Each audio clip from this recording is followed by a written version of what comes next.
Sri Sai Satcharita, Chapter 39. This chapter deals with Baba's interpretation of a verse from the Bhagavad Gita. As some people believed that Baba had little knowledge of Sanskrit, but by the interpretation of Nana Sahib Chandorkar's query, Hemat Pant refuted that charge in chapter number 50, and as it deals with the same subject matter, it is incorporated in this chapter. Blessed is Shirdi and blessed is Dwarka Mai, where Sri Sai lived and moved until he took Mahasamadhi. Blessed are the people of Shirdi, whom he obliged and for whom he lived there. Shirdi was a small village first, but it attained importance on account of his contact and became a tirtha or a holy place of pilgrimage. Equally blessed are the women folk of Shirdi. Blessed is their whole and undivided faith in him. They sang the glories of Baba while bathing, grinding, pounding corn and doing other household work. Nobody believed that Baba knew Sanskrit. One day, he surprised all by giving an interpretation of a verse from the Gita to Nana Sahib Chandorkar. A brief account about this matter was written by Mr. B.V. Dev, retired Mamlatdar, and published in Marathi in Sri Sai Leela magazine, volume 4, Sfuta Vishaya, page 563. Short accounts of the same are also published in Sai Baba's Charters and Sayings, page 61, and in the Wondrous Saint Sai Baba, page 36, both by B.V. Narasimha Swami. Mr. B.V. Dev has also given an English version of this in his statement dated 27 September 1936 and published on page 66 of Devotees' Experiences, part 3 by Narasimha Swami. As Mr. Dev has got first-hand information about the subject from Nana Sahib himself, we give below his version. Nana Sahib Chandorkar was a good student of Vedanta.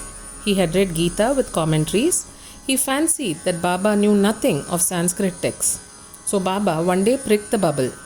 These were the days before crowds flocked to Baba, when Baba had individual meetings at the mosque with such devotees. Nana was sitting near Baba and massaging his legs and muttering something under his breath. Baba: Nana, what are you mumbling to yourself? Nana: I am reciting a shloka. Baba: What shloka? Nana: From Bhagavad Gita. Baba: Say it loudly. Nana then recited Bhagavad Gita, chapter 4, verse 34, which is as follows.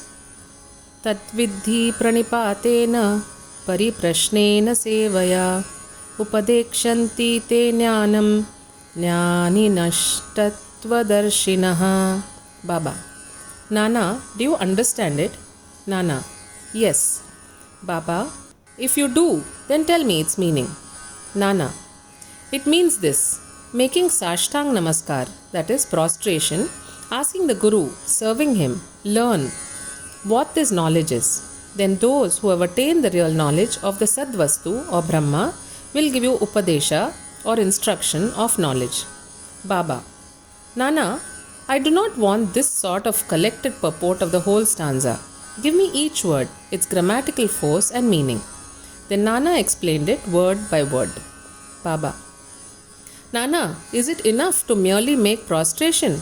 Nana: I do not know any other meaning for the word pranipat than making prostration. Baba: What is pariprashna? Nana: Asking questions. Baba: What does prashna mean? Nana: The same, questioning. Baba: If pariprashna means the same as prashna or question, why did Vyasa add the prefix pari? Was Vyasa off his head? Nana: I do not know of any other meaning for the word pariprashna. Baba: Seva. What sort of seva is meant? Nana: Just what we are doing to you. Baba: Is it enough to render such service? Nana: I do not know. What more is signified by the word seva? Baba: In the next line, Upadekshanti te jnanam, can you read any other word in lieu of jnanam? Nana: Yes. Baba: What word? Nana: Ajnanam. Baba: Taking that word instead of jnan, is any meaning made out of the verse? Nana: No. Shankara Bhashya gives no such construction. Baba: Never mind if he does not. Is there any objection to using the word Ajnan if it gives better sense? Nana, I do not understand how to construe by placing Agnan in it. Baba, why does Krishna refer Arjun to Tattvadarshis to do his prostration, interrogation and service? Was not Krishna a Tattvadarshi, in fact Jnana itself? Nana, yes, he was, but I do not make out why he referred Arjun to Jnanis. Baba, have you not understood this? Nana was humiliated. His pride was knocked down. Then Baba began to explain. It is not enough merely to prostrate before the Jnanis. We must make Sarvasva Sharanagati or complete surrender to the Sadguru. 2. Mere questioning is not enough. The question must not be made without any improper motive or attitude or to trap the Guru and catch mistakes in the answer or out of idle curiosity. It must be earnest with a view to achieve spiritual progress or liberation. 3. Seva is not rendering service with the feeling that one is free to offer or refuse service. One must feel that he is not the master of the body, that the body is Guru's and exists merely to render service to him. If this is done, the Sadguru will show you what the knowledge referred to in the previous stanza is.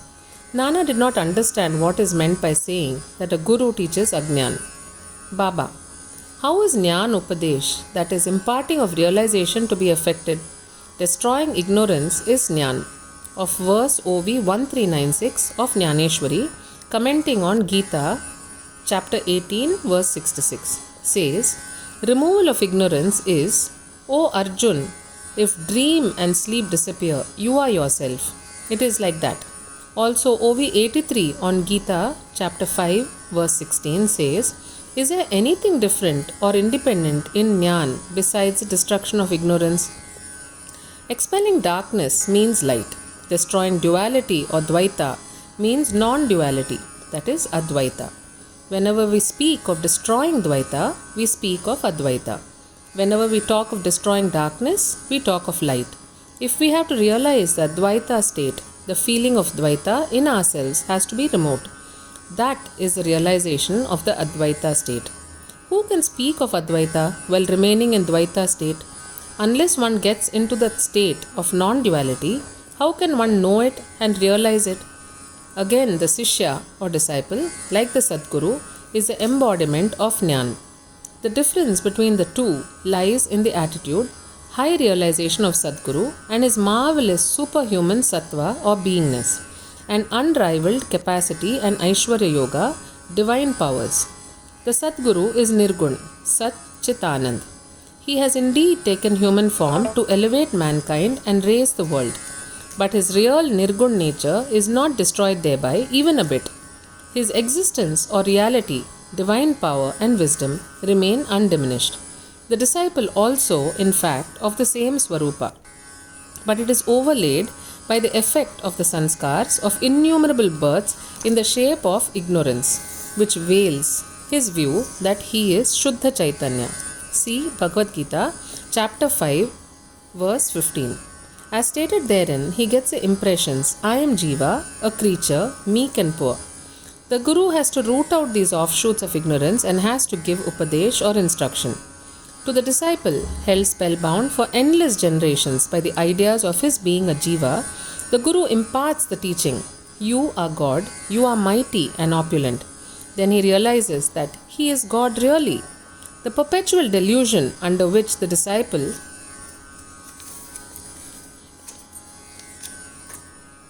is laboring that he is a body, that he is a creature, Jiva or ego, that God, Paramatma and the world are different from him, is an ignorance inherited from innumerable past births.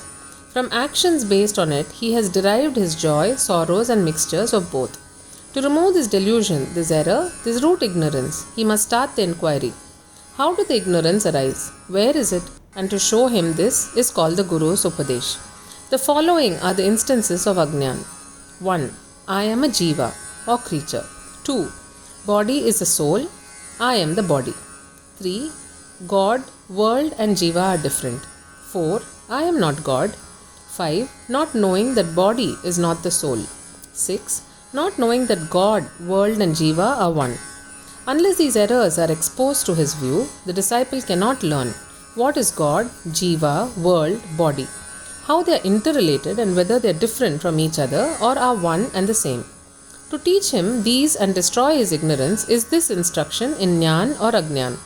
Why should Jnana be imparted to the Jiva who is a Jnana Murti? Upadesh is merely to show him his error and destroy his ignorance. Baba never made any fuss about things which he wanted to accomplish, but he so skillfully arranged the circumstances that the people were surprised at the slow but sure results attained. The construction of the Samadhi Mandir is an instance. Shriman Bapu Saheb Bhuti, the famous multimillionaire of Nagpur, lived in Shirdi with his family. Once an idea arose in his mind that he should have a building of his own there. Sometime after this, while he was sleeping in Dikshit's Vada, he got a vision. Baba appeared in his dream and ordered him to build a Vada with a temple. Shama, who was sleeping there, also got a similar vision.